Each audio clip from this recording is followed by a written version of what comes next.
अगस्त 1947 को जब पूरा भारत आज़ादी का जश्न मना रहा था, तब महात्मा गांधी आखिर दिल्ली से दूर कहाँ थे? क्या उन्होंने आज़ादी का जश्न मनाया ही नहीं?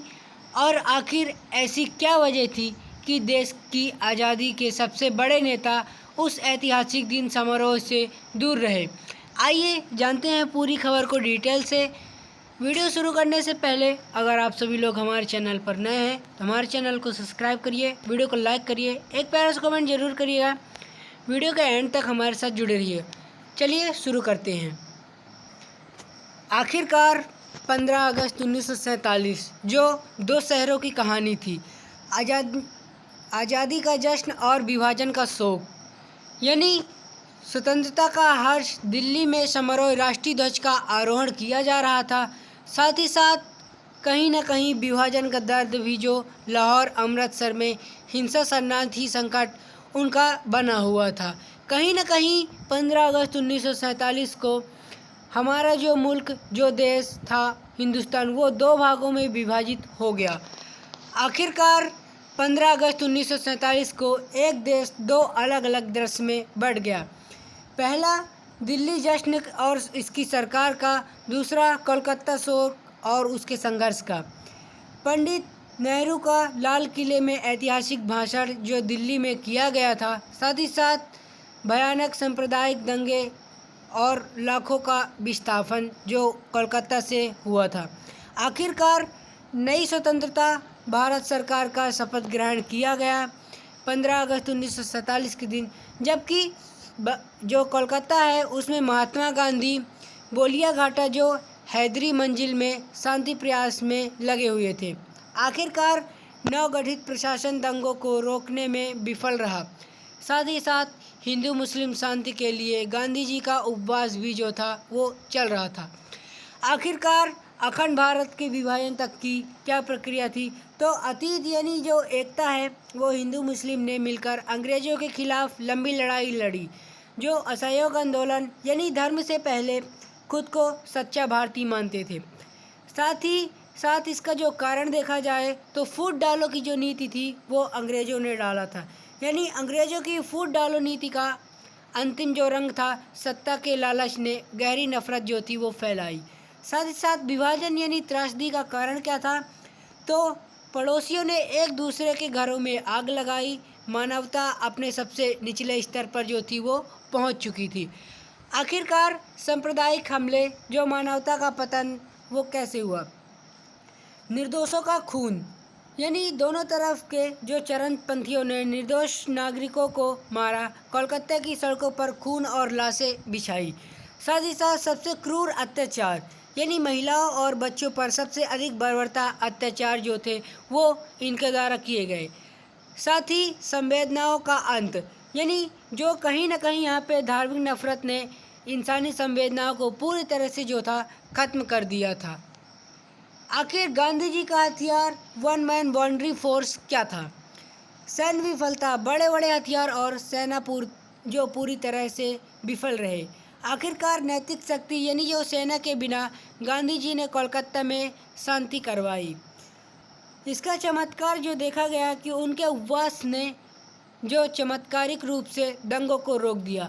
आखिरकार माउंटबेटन का जो कथन था, उन्हें वन मैन बाउंड्री फोर्स की जो थी उपाधि दी गई। साथ ही साथ यहाँ पे राष्ट्रीय सुरक्षा और सेना पर संकट भी था। बलों का बंटवारा, यानी देश के साथ साथ सेना और पुलिस का भी बंटवारा हुआ था। साथ ही साथ आंतरिक तनाव, यानी सुरक्षा बलों के भीतर भी भारी सांप्रदायिक तनाव जो था वो फैल चुका था। आखिरकार सीमाओं की चुनौती भी कहीं न कहीं इसमें देखी जा रही थी। नवगठित राष्ट्र की जो सीमाओं की सुरक्षा थी वो दांव पर लगी हुई थी। आखिरकार सेना को भारी संघर्ष करना पड़ा।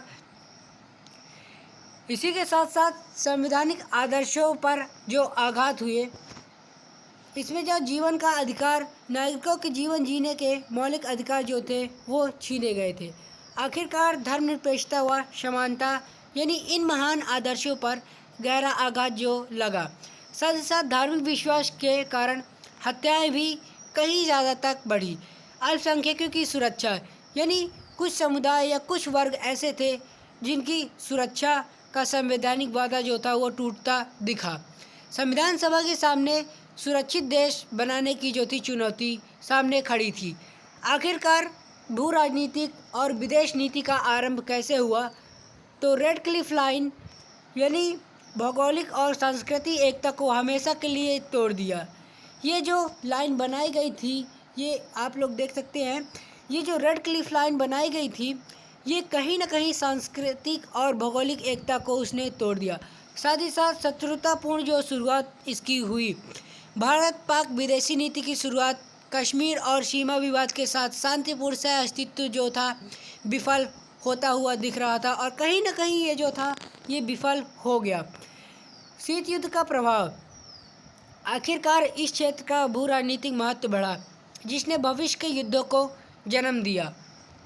कहीं ना कहीं इसमें त्रासदी के दीर्घकालिक प्रभाव भी पड़े। इसमें पहला जो था वो आर्थिक संकट, यानी दंगों ने नवगठित सरकार के सामने बड़ा आर्थिक संकट जो था वो खड़ा किया। पुनर्वास की भी चुनौती सरकार के सामने देखी गई कि लाखों शरणार्थियों का पुनर्वास करना सबसे बड़ी चुनौती बनी। आखिरकार संसाधनों की कमी, यानी देश के संसाधनों का जो बहुत बड़ा हिस्सा केवल राहत कार्यों में लग गया। क्योंकि इसमें सामाजिक पुनर्निर्माण भी इसमें टूटता हुआ दिख रहा था। कहीं ना कहीं इसमें यह भी देखा जाता है कि टूटे हुए जो सामाजिक ताने वाने और उनका जो वापस सुधारने में कई दशक लग गए, यानी जो इसमें टूटी हुई संस्कृति या बहुत सारे लोगों का जो भरोसा टूटा हुआ था उसमें कहीं ना कहीं कई वर्ष या कई दशक इसमें इसको सुधारने में लग गए। आखिरकार वर्तमान स्थिति, प्रगति और परछाइयाँ क्या थी? तो सशक्त लोकतंत्र, यानी आज भारत का मजबूत लोकतांत्रिक गणराज्य और दुनिया की सबसे तेज से बढ़ती अर्थव्यवस्था है। साथ ही साथ समान मानव अधिकार, यानी जो समान अधिकार है तो देश का संविधान सभी नागरिकों को समान अधिकार देता है, ना किसी भेदभाव, ना किसी धर्म में ऊंच पाँच जात नीच के तौर पर हर किसी को समान अधिकार जो है वो मिले हुए हैं।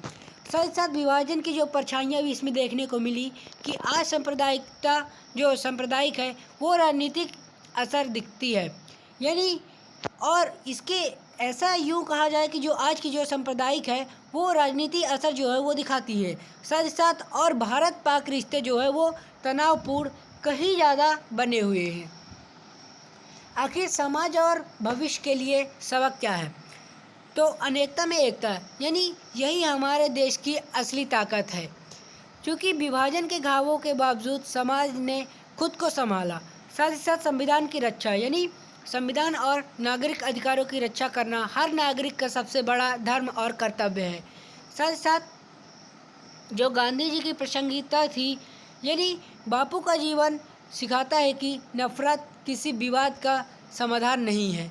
आखिरकार सामाजिक समरसता की जो विकास की कुंजी है, यानी आपस में भाईचारा और आपस में समझकर जो विकास की कुंजी जो है वो बनाए रखनी चाहिए। तो आई होप वीडियो आप सभी लोगों को बहुत ही ज़्यादा अच्छी लगी होगी। अगर हमारी वीडियो अच्छी लगी है तो हमारे चैनल को सब्सक्राइब करिए, वीडियो को लाइक करिए, एक प्यारा सा कमेंट जरूर करिएगा। डिस्क्रिप्शन में हमारे टेलीग्राम चैनल की लिंक दी हुई है, वहाँ से जाकर हमारा टेलीग्राम चैनल ज्वाइन करिए। इसकी पीपीटी आपको टेलीग्राम पे प्राप्त हो जाएगी।